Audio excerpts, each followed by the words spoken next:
Bahwa kami akan membacakan pertanyaan ini satu kali, mohon didengarkan dengan seksama. Ini pertanyaan untuk calon wakil presiden nomor urut 2, Bapak Gibran Rakabuming Raka. Pembangunan rendah karbon diperlukan untuk mewujudkan net zero emission atau emisi nol bersih tahun 2060 melalui pemanfaatan sumber daya alam yang efisien dan inklusif. Namun praktek pembangunan masih berorientasi pada ekonomi ekstraktif. Pertanyaannya, bagaimana kebijakan paslon untuk mengarus utamakan pembangunan rendah karbon yang berkeadilan? Waktu menjawab 2 menit, Bapak, dimulai saat Bapak berbicara. Silakan. Baik, terima kasih. Jika kita bicara masalah karbon, tentunya kita harus menyinggung juga masalah pajak karbon, carbon storage, dan juga carbon capture.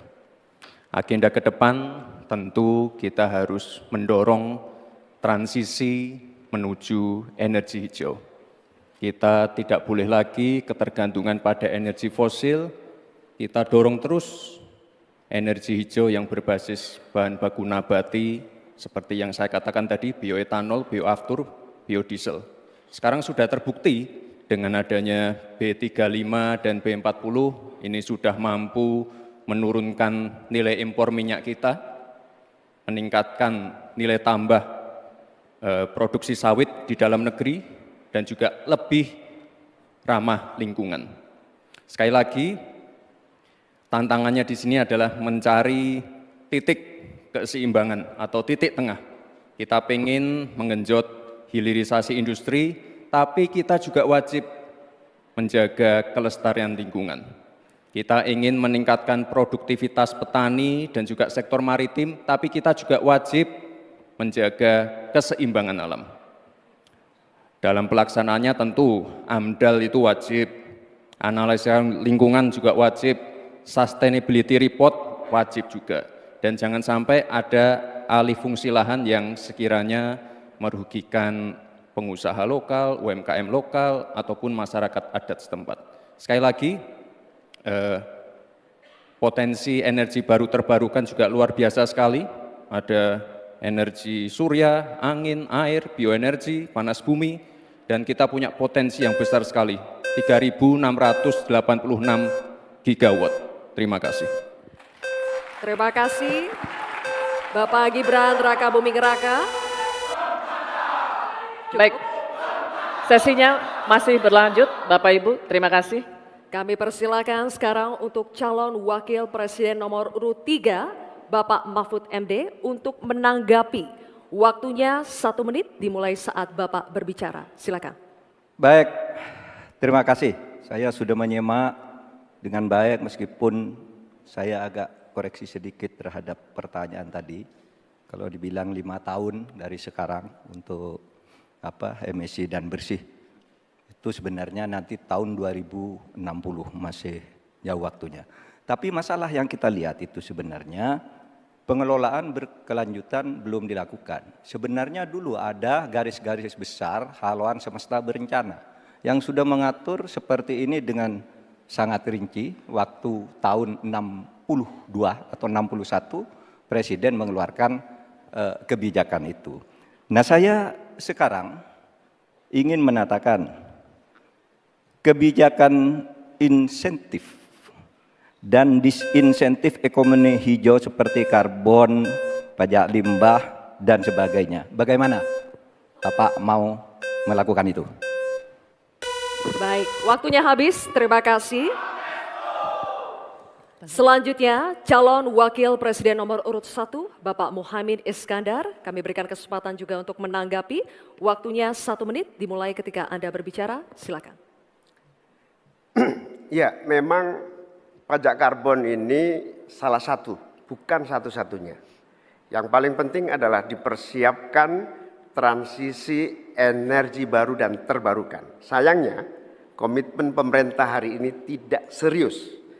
Target energi baru dan terbarukan yang mestinya kita harus punya target 2025 berkurang dari 23 justru diturunkan menjadi 17%.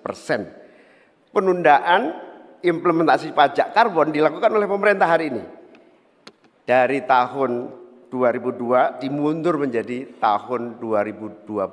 Apanya yang mau dilanjutkan? Karena itu secara tegas harus dilakukan. Implementasi pajak karbon dilakukan secepat-cepatnya sekaligus transisi energi baru terbarukan dijalankan. Baik, waktunya masih ada Bapak, cukup lanjut. Baik, terima kasih Bapak Muhaimin Iskandar atas jawabannya atau tanggapannya. Selanjutnya, kami persilakan calon wakil presiden nomor urut 2 Bapak Gibran Rakabuming Raka untuk merespons tanggapan dari calon wakil presiden nomor urut 3 dan calon wakil presiden nomor urut 1. Waktunya 1 menit dimulai saat Bapak berbicara, silakan. Terima kasih Prof. Mahfud dan Gus Muhaimin. Untuk masalah insentif, komitmen, ini bisa kita kasih contoh yang sudah berjalan saja. Contohnya pembangkit listrik tenaga surya yang ada di Cirata. Itu kan kerjasama dengan PT Masdar dari Uni Emirat Arab. Ini kan juga ada insentifnya, Prof. Ada tax holiday, tax allowance, ada pembebasan biaya modal juga, sehingga akan mendorong perusahaan-perusahaan untuk berinvestasi di bidang transisi energi hijau. Transisi menuju energi hijau ini memang tidak murah, sangat costly, karena beberapa perusahaan memang belum bisa mencapai ekonomi soft skill. Tapi yang jelas adalah komitmen kita pasti akan meningkatkan bauran listrik PLN yang sekarang cuma 20%, ini harus ditingkatkan lagi ke depan. Terima kasih. Baik. Terima kasih Bapak Gibran. Oke. Baik, kita selanjutnya akan beralih ke pertanyaan kedua untuk calon wakil presiden nomor urut 3, Bapak Mahfud MD. Kami akan persilakan kali ini panelis Bapak Profesor Dr. Arif Satria untuk mengambil pertanyaan subtema di dalam wadah. Silakan Bapak. Mohon diperlihatkan kepada seluruh hadirin dan juga moderator.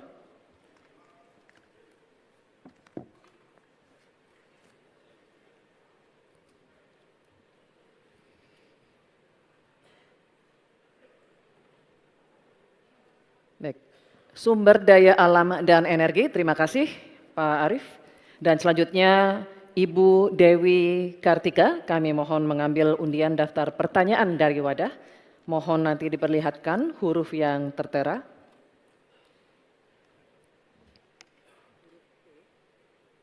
Huruf C, terima kasih Ibu.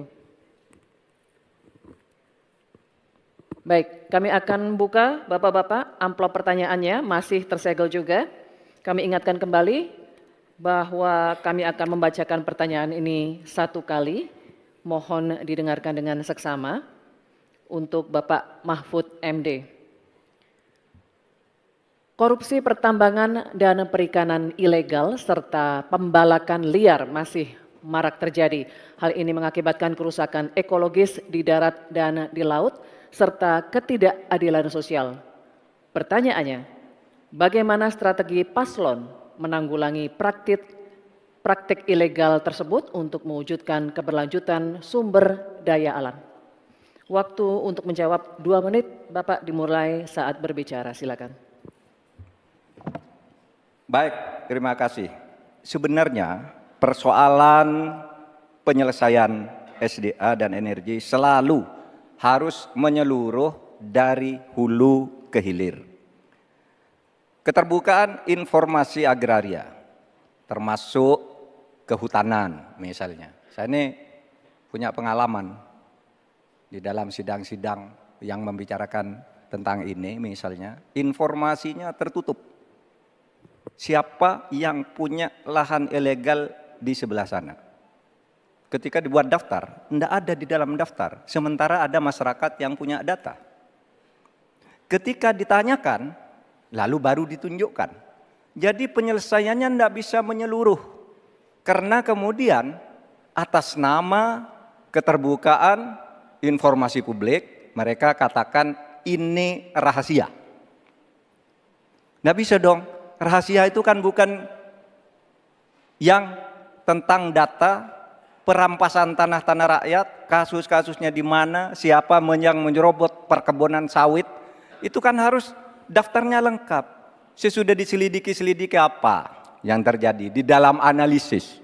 Wah, itu memang permainnya buruk. Sehingga selalu disembunyikan. Kalau baru orang tahu dikeluarkan satu-satu. Tidak ada penyelesaian yang menyeluruh. Nah, oleh sebab itu ini menjadi penting bagi kita keterbukaan informasi tentang data-data. Kalau kita mau menyelesaikan, data itu menjadi basis untuk penyelesaian. Kita juga pernah, atau kami kalau bicara soal rekam jejak, ya, kita ikut dalam upaya penyelesaian satu peta sebagai rujukan untuk masalah-masalah tersebut. Demikian. Baik, terima kasih Bapak Mahfud MD. Selanjutnya kami persilakan calon wakil presiden nomor urut 1 Bapak Muhaimin Iskandar untuk menanggapi. Waktu Bapak 1 menit dimulai ketika Bapak berbicara, silakan. Selain yang disampaikan Pak Mahfud, salah satu yang memprihatinkan adalah data ESDM itu ada 2.500 tambang ilegal. Sementara tambang yang legal saja tidak membawa kesejahteraan.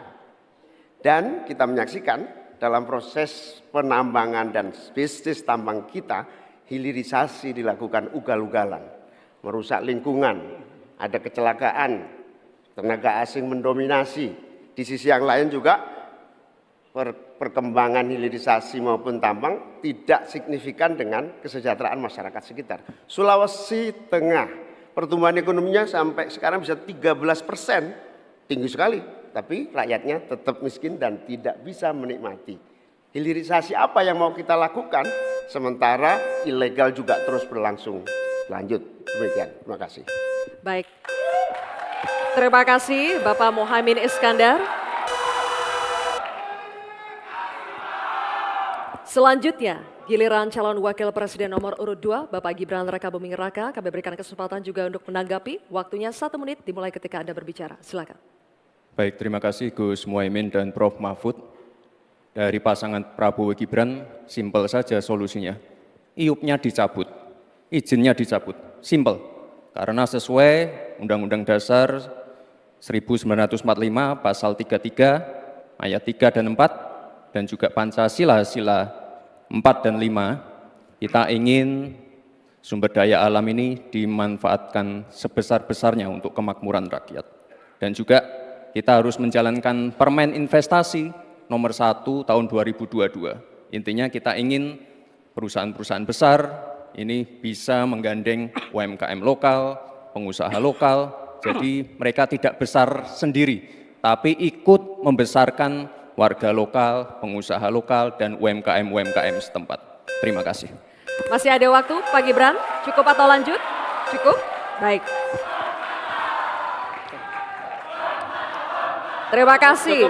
Selanjutnya kita kembali ke calon wakil presiden nomor urut 3, Bapak Mahfud MD. Kami persilakan untuk merespons tanggapan dari calon wakil presiden nomor urut 1 dan 2. Terima kasih. Waktunya 1 menit Bapak, dimulai ketika Anda berbicara. Silakan. Baik, saya mencatat juga tambang ilegal sebanyak 2.500, tapi juga ada yang lebih dari itu. Dalam 10 tahun terakhir terjadi deforestasi 12,5 hektar hutan kita.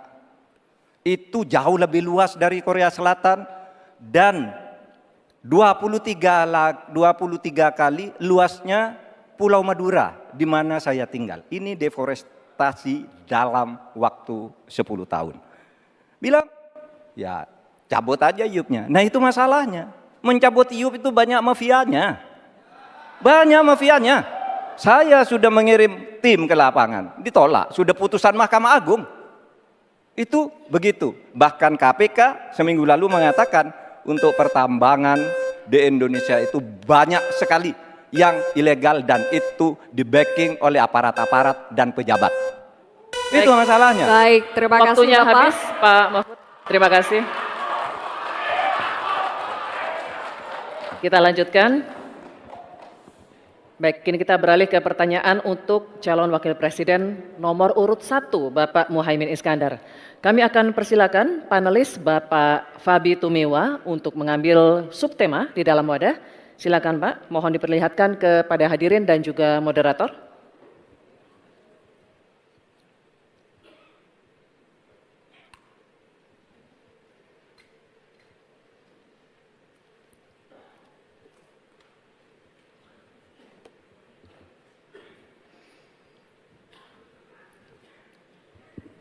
pangan. Baik, terima kasih Bapak.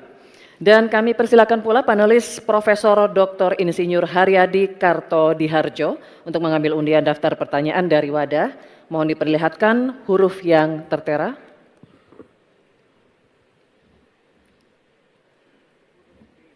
Huruf B, terima kasih. Pangan huruf B. Baik, Bapak-Bapak, masih tersegel, kita akan buka. Dan kembali kami ingatkan bahwa kami akan membacakan pertanyaan satu kali, mohon didengar dengan seksama. Ini untuk calon wakil presiden nomor urut 1 Bapak Muhaimin Iskandar. Perubahan iklim ekstrim mengancam produksi pangan dan menurunkan kualitas gizi pangan. Hal ini sangat berpengaruh terhadap kualitas sumber daya manusia serta kecerdasan, imunitas, dan produktivitas. Pertanyaannya, bagaimana strategi paslon untuk menghadapi dampak perubahan iklim terhadap produksi dan kualitas gizi pangan? Waktu menjawab 2 menit, Pak Muhaimin dimulai saat berbicara. Silakan. Saudara-saudara sekalian, tanpa krisis iklim pun persawahan pertanian kita tidak memiliki air dan irigasi yang memadai. Bahkan dia lebih fatal lagi dalam mengadakan pengadaan pangan nasional, petani tidak dilibatkan dan bahkan hanya melibatkan korporasi.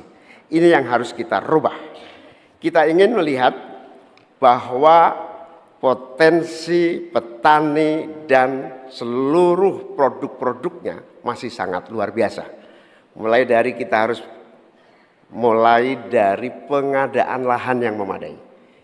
Dalam arti lahan-lahan yang ada melalui reformasi agraria. Reforma agraria menjadi prinsipnya. Yang kedua, petani kita harus kita beri pupuk yang cukup dengan harga yang terjangkau. Bahkan banyak petani punya duit sebetulnya tapi pupuknya tidak ada. Bagaimana mungkin? Yang kedua, potensi pupuk organik juga menjadi salah satu bagian penting agar produksi pertanian kita semakin berkualitas. Di sisi yang lain kita ingin program perlindungan gagal tanam gara-gara iklim juga kita berikan supaya petani kita aman, merasa aman dan yakin dengan produksinya. Pengembangan irigasi dan subsidi pupuk tidak bisa dielakkan. Tidak boleh kita melakukan pembiaran petani kita sehingga kita kekurangan pangan, petani kita tidak diberi kesempatan untuk mengisi kekurangan pangan itu. Kualitas pangan kita bergantung juga kemampuan kita memfasilitasi agar petani kita lebih produktif lagi. Dengan cara ini desa-desa kita libatkan untuk menjadi bagian dari satu kesatuan pengadaan pangan yang berkualitas, sekaligus kita hentikan untuk ketergantungan dari pangan di luar produksi kita sendiri. Baik, terima kasih. Selanjutnya, kami persilakan calon wakil presiden nomor urut 2, Bapak Gibran Rakabuming Raka untuk menanggapi. Waktu Bapak 1 menit dimulai ketika Anda berbicara, silakan. Baik, terima kasih. Enak banget ya Gus ya, jawabnya sambil baca catatan tadi. Kuncinya di sini adalah ekstensifikasi dan intensifikasi lahan. Kemarin tahun lalu kita sudah bangun pabrik pupuk di Fakfak. Kuncinya untuk meningkatkan produktivitas ya kita harus genjot kawasan industri pupuk. Kita dekatkan pupuknya dengan lahan-lahan pertaniannya. Kuncinya pupuk dan pupuk harus didekatkan dengan lahan-lahan pertanian. Otomatis produktivitas akan meningkat. Dan jangan lupa mekanisasi. Kita ingin meningkatkan produktivitas para petani. Pakai RMU, pakai combine harvester, dan juga kita melibatkan generasi muda melalui smart farming. Pakai IoT untuk melihat pH tanah, keasaman tanah, kesuburan tanah, dan juga penggunaan drone untuk penyemprotan pestisida. Terima kasih. Baik, terima kasih. Terima kasih. Baik, kita lanjutkan Bapak-Bapak. Oke, selanjutnya. Kita lanjutkan ya Bapak Ibu. Cukup ya. Kita lanjutkan dulu. Selanjutnya giliran calon wakil presiden nomor urut 3, Bapak Mahfud MD untuk menanggapi juga. Waktunya 1 menit Bapak, dimulai ketika Anda berbicara. Silakan. Ya, kan masalahnya itu salah satu yang sering kita dengar, lahan berkurang, petani berkurang. Orang desa tidak mau lagi menjadi petani karena justru rugi. Terkadang kalau mau ingin mendapat pupuk bersubsidi dipersulit bukan main dan harus beli ke tengkulak. Nah, di sini problemnya sebenarnya bagaimana penegakan aturan-aturan itu. Kami di Jawa Tengah itu pernah punya program di mana Pak Ganjar waktu jadi gubernur waktu itu membuat 29 badan usaha milik petani yang itu efektif untuk membantu petani saling menolong menggarap tanahnya sehingga dia kerasan di desa. Yang saya tanyakan, kebijakan hukum apa yang akan dilakukan untuk mengatasi masalah ini? Terima kasih. Baik, terima kasih Pak Mahfud MD.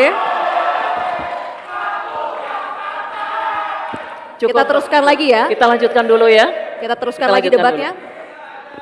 Cukup.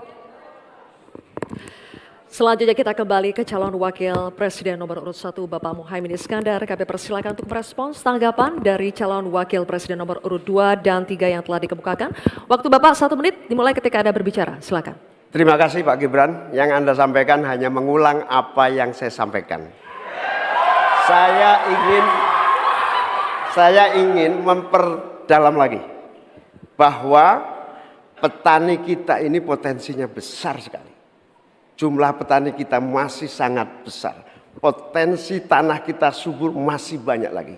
Di sisi yang lain, kita juga memiliki apa yang disebut kebutuhan pangan kita, juga pasar yang luar biasa. Nah, dalam konteks ini, antara suplai kita punya potensi, antara permintaan kita juga punya sangat kuat.